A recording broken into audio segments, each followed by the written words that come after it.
Good morning. Good morning. Thank you for being here this morning. I'm going to scoot up some. This Congress has failed the American people. After Newtown and Aurora, after Charleston and Orlando, 9 Las Vegas, how many more must die? 100, 1,000, 10,000, a million? What is your blood price? How many more must die?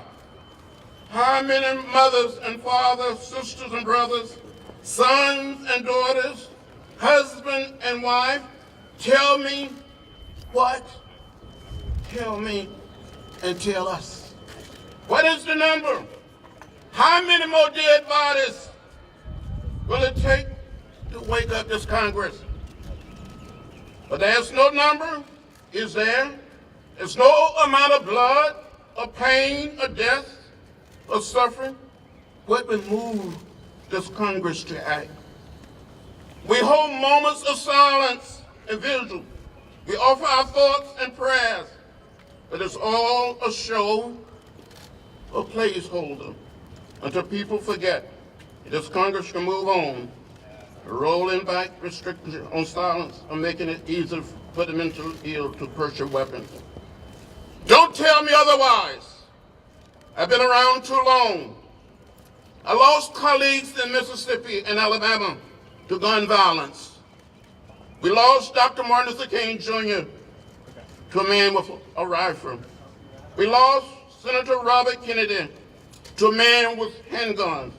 I've seen too many gun deaths, and I am here to say right now, this must stop, and it must stop now.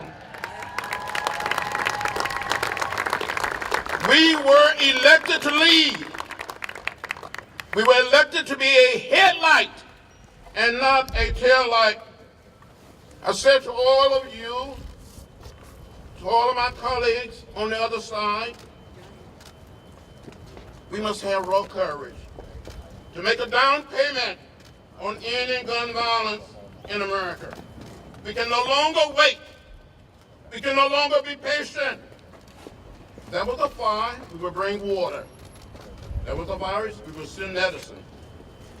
This was a storm, we will give shelter. This is about gun, and so, once more, this Congress does nothing. Don't tell me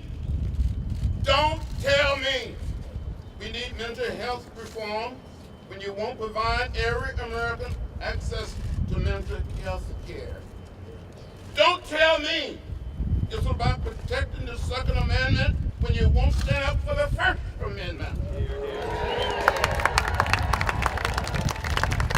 Don't tell me this is about anything other than greed, money, and fear. I said to each one of us, all of the members of the Congress, have courage, be unafraid, do your job, bring common sense gun control legislation to a vote. We need it, and we need it now. And I yield to our friend, my beloved sister, a former member of Congress, Representative. Thank you.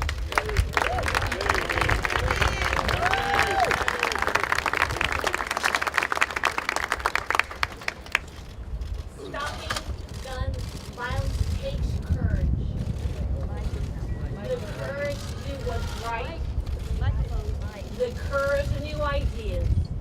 I've seen great courage when my life was on the line. Now is the time to come together, be responsible.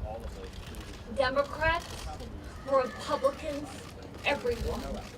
We must never stop fighting. Fight, fight, fight.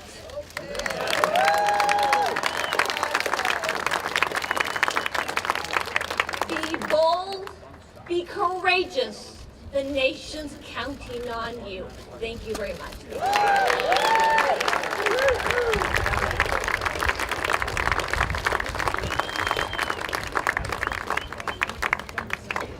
I'm Mike Thompson from California and chair of the Gun Violence Prevention Task Force.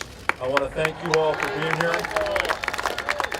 I want to thank all my colleagues who are standing with us today. And I also want to mention that our colleagues from Nevada would be here with us, but they're in Nevada now grieving and helping those who were victims of this last terrible mass shooting. We're here because we know we can do something. You know we can do something, and we must do something. First and foremost, we have to stop this dangerous gun agenda being brought forward by the majority party in the House.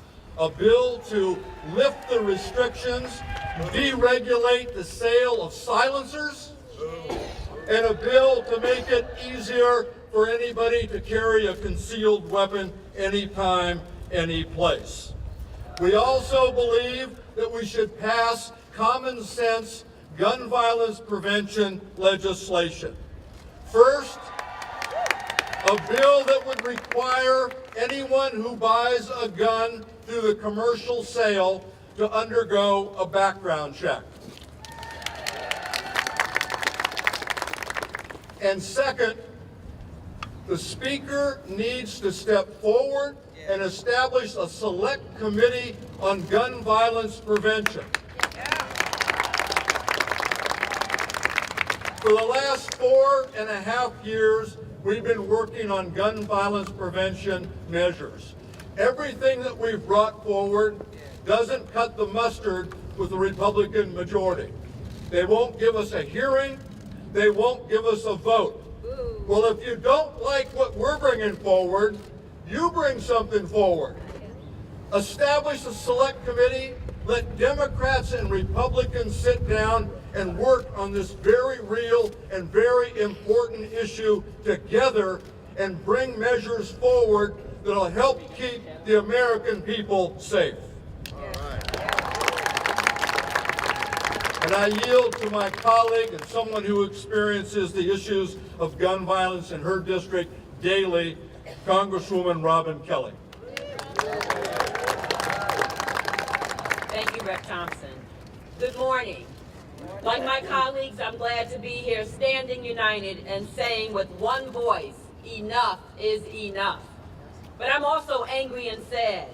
Sad for the 59 people who lost their lives.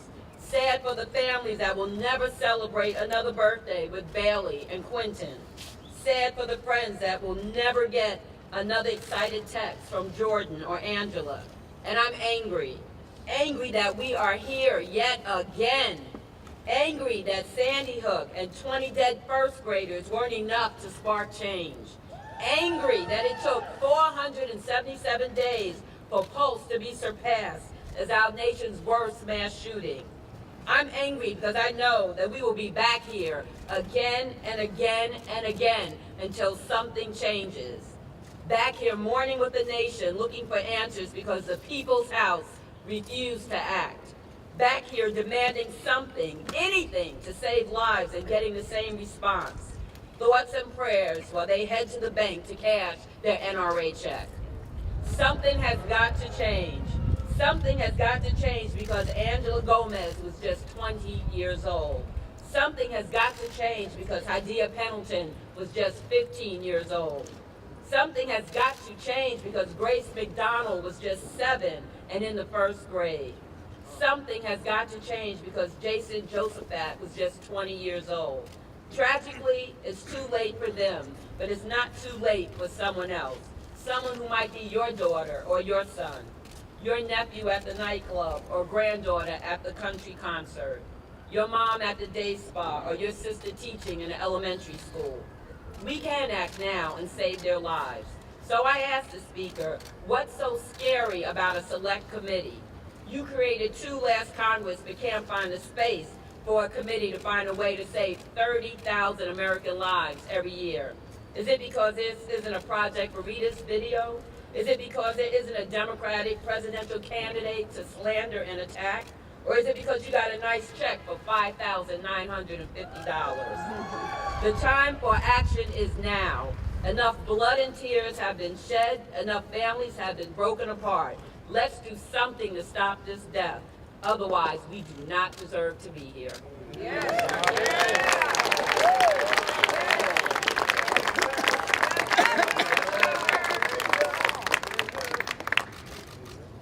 Now is the time for action. Yes. We must act. This is the end of our program, but this is not the end of the movement. Thank you.